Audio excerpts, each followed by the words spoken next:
Bonjour. Bonjour Rachid. Bonjour Méliem. Le modèle de protection sociale marocain commence à être remarqué au-delà des frontières. C'est une excellente nouvelle, vous Bien pensez sûr. pas? Donc comme vous le disiez, le chantier sur la protection sociale au Maroc a des échos jusqu'au Japon. Et à Tokyo, comme le rapporte Express, le ministre de la Santé Amin Tahraoui a défendu un modèle devenu l'une des vitrines sociales du royaume. L'assurance maladie obligatoire couvre aujourd'hui 88% de la population, soit 22 millions d'assurés, parmi lesquels les travailleurs indépendants et les catégories vulnérables. Et cet élargissement s'est appuyé sur un effort budgétaire exceptionnel. Le budget de la santé a été multiplié par 4 depuis 2010, atteignant 42,4 milliards de dirhams, soit 8,8% du budget total de l'État. Et sur le terrain, le système continue d'être remodelé en profondeur. Les Échos expliquent qu'une décision majeure a été validée par la Chambre des représentants. La CNOPS est officiellement intégrée à la CNSS. Fini la séparation entre salariés du privé et fonctionnaires du public. Tout le monde aura désormais le même gestionnaire pour l'AMO. Cette unification répond aussi à des difficultés très concrètes. La CNOPS était en déficit et avait du mal à suivre le rythme du système. La fusion doit donc permettre une gestion plus solide et plus homogène sans changer les droits ni les remboursements des anciens affiliés. En parallèle, le rapport du Centre marocain de la gouvernance et du management, cité par H24 Info, invite tout de même à rester prudent. La réforme avance, mais à deux vitesses. D'un côté, la volonté politique est forte, de l'autre, plusieurs défis persistent. Intégrer le secteur informel, réduire les écarts entre régions et garantir la soutenabilité financière du système.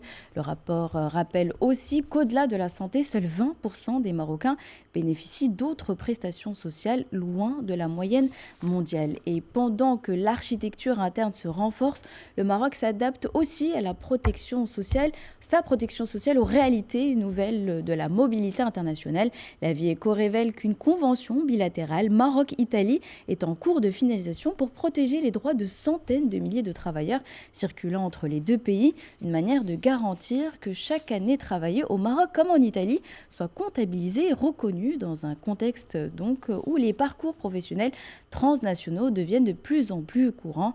En somme, un modèle social ambitieux, politiquement plus lisible aussi et visible à l'international, mais qui doit encore réduire ses inégalités et renforcer sa capacité à inclure bien évidemment tout le monde.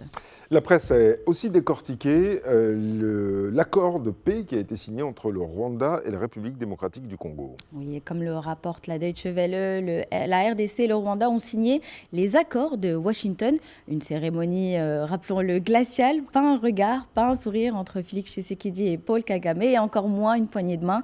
Un contraste saisissant avec l'ambition du texte censé tourner la page d'un conflit qui déstabilise la région depuis plus de 20 ans et qui a fait des millions de victimes. Rappelons l'objectif de l'accord, un cessez-le-feu immédiat, le retrait vérifiable du M23 et même un corridor minier transparent pour éviter que le coltan, le cobalt ou encore le lithium financent les groupes armés. Mais l'accord ne raconte pas tout et contient tout de même quelques angles morts. Et pendant donc que la scène internationale se concentrait sur la signature de l'accord, un autre texte discret mais crucial passait sous les radars. Comme le révèle RFI, Kinshasa et Washington ont signé un mémorandum sécuritaire. Ce texte demandé par Kinshasa pose deux bases concrètes: l'échange approfondi de renseignements, un appui américain à la formation et à la structuration du système de défense congolais. Cela révèle un élément clé de l'équation de ce conflit. La paix dépendra de la capacité de la RDC à réformer son appareil sécuritaire déjà affaibli et fragmenté. Quant aux États-Unis, sans surprise, l'enjeu est clair, l'accès aux minerais critiques du pays.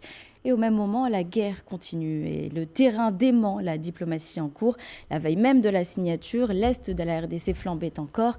Des combats violents opposaient l'armée congolaise et ses alliés aux rebelles du M23 qui progressent dans les hauts plateaux d'Ouvira.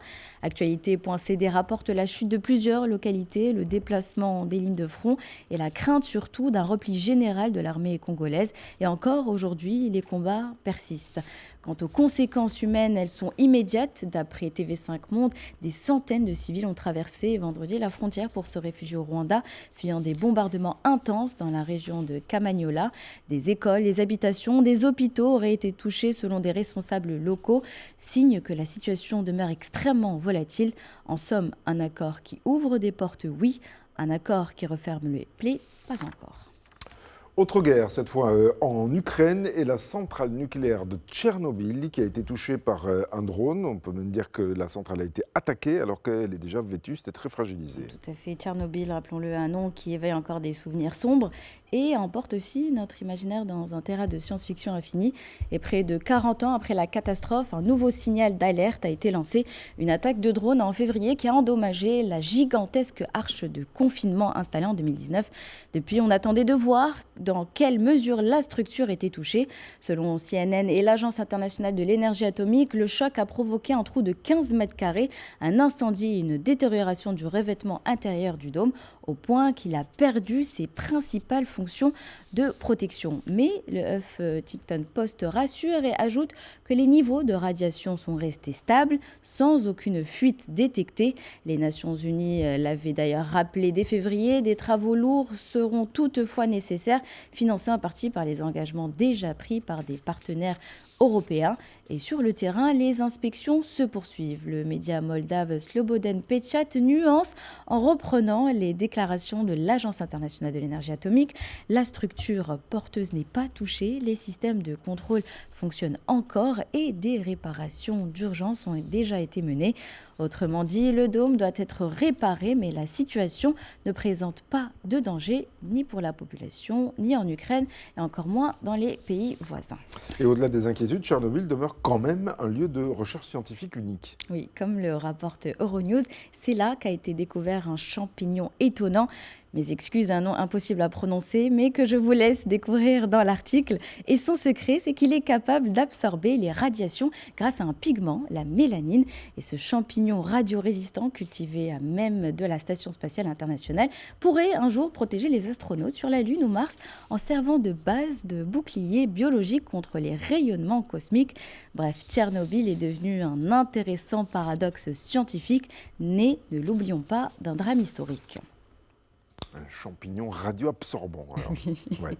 Nous sommes aujourd'hui le lundi 8 décembre 2025. Quel autre 8 décembre avez-vous retenu dans l'histoire ? Alors, je vous emmène en 1987 à Washington, lieu où on installe une longue table, on ajuste les micros et on retient son souffle. Dans un contexte de guerre froide, deux hommes s'avancent, Ronald Reagan, président des États-Unis, et Mikhail Gorbatchev, visage de l'Union soviétique. Depuis des années, leur pays s'observe, se défie, s'arme dans une pression intense. Mais ce jour-là, ils signent un document qui semble presque irréel, le traité des forces nucléaires à portée intermédiaire, un texte qui ordonne non pas seulement la limitation, mais la destruction totale d'une catégorie d'armes nucléaires, les euromissiles, capables en quelques minutes de raser une capitale sans préavis. Malheureusement, cet accord n'a pas survécu aux tensions du XXIe siècle, il sera abandonné en 2019. Mais ce jour-là, en 1987, un message simple traverse la planète. Réduire le risque nucléaire est possible et le traité avait réussi l'impensable, rendre le monde un peu moins vulnérable.